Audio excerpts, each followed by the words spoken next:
Prince Philip's coffin will be carried in a bespoke Land Rover hearse he helped to design himself. And this set us talking about this in the newsroom whilst researching this piece. And how would you like your funeral to be? Traditional or something a little bit different? And of course, a funeral is often and can be a very sombre experience, but increasingly, some people are planning some rather unique things to include. And I suppose the one thing that we're looking at is individuality. What parts of your character would you like to be remembered for? And we've got a couple of guests joining me on the show right now. We have Nick Tamitara, who's a co-founder of White Rose Modern Funerals, which covers Surrey and South West London.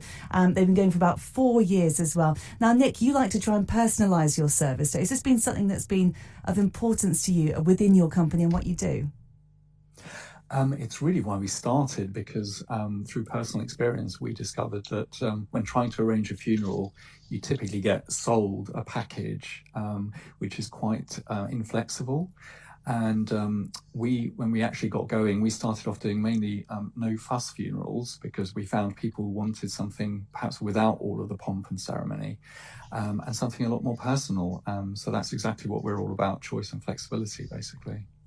And it kind of makes sense, doesn't it, really? Because, I mean, when you think about that Land Rover, and it just instantly paints a picture in your head, doesn't it, of the character of the Duke of Edinburgh. I mean, what sort of things do people sort of work with, and what ideas do they have that you've experienced in the past?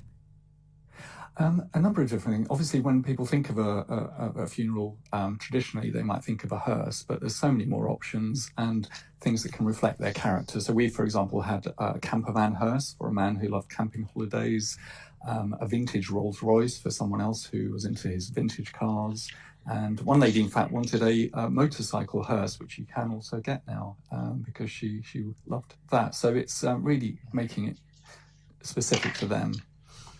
Absolutely. I was reading an article, actually, all about sort of certain companies like yourselves, and they have, as you were saying, a fleet of motorcycle hearses, which are going to 14. They've got Triumph Bonnevilles and Harley Davidsons and all sorts. Also, if I could welcome to the show now, we have Ian Hart of Ian Hart Funeral Service in Worthing. You have been working in this industry for a long while, haven't you? What changes have you seen, Ian? Are you there, Ian? You keep dropping in and out, Danielle. Good morning. Sorry about that. Could I suggest that your lady rings me on my landline, please? We might be able to do that at the end of the feature. If we can just carry on at this moment and just say, how's the... Yeah, but you keep dropping in and out, Danielle. One minute I can hear you. It's like I'm talking to Norman Collier. All right, then. Okay, then. No problem. We'll try and call you back in a short while. If we go back to you, Nick, what can you see, how can you see it growing in the next few years, then, in terms of people kind of swapping to this more personalised approach? Well, I think the trend for funerals is definitely towards something more simple. We've all heard about how funeral costs have increased a lot, but also people don't want all that tradition from the Victorian era, basically. We even did a survey last year, and out of 2,500 people, just over 40% expressed a wish for a no-fuss funeral. And very much in keeping with what Prince Philip has said, what we often hear is a dying person might just say, all I want is just stick me in a cardboard box, which obviously can't be done, but cardboard coffins, for example, are possible. And the other key thing I'd say also is looking at the environmental considerations. Traditionally, funerals are not that eco-friendly, with gas guzzling cars and even flowers with plastic floral arrangements around them. So we very much encourage people to look at how you can make funerals more environmentally friendly. And what I'd also say is, with our no-fuss funerals, most often a lot of people don't actually like a hearse at all. They don't like the connotations of a hearse. So we actually use a hearsette, which is a converted people carrier. So simplifying things and focusing it more on reflecting the person's life and creating a celebration of life is very much what we're seeing.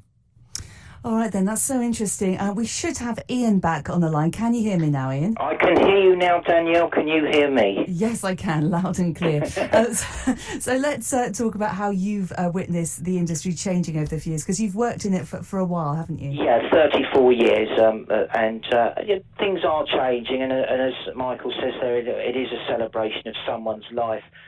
I've always been, I've been self-employed now for 17 years, but even before then, when I worked for other firms, I think if it's legal and it's tasteful, you would do, you can do things for people. I've just made a made a list last night when I spoke to your researcher.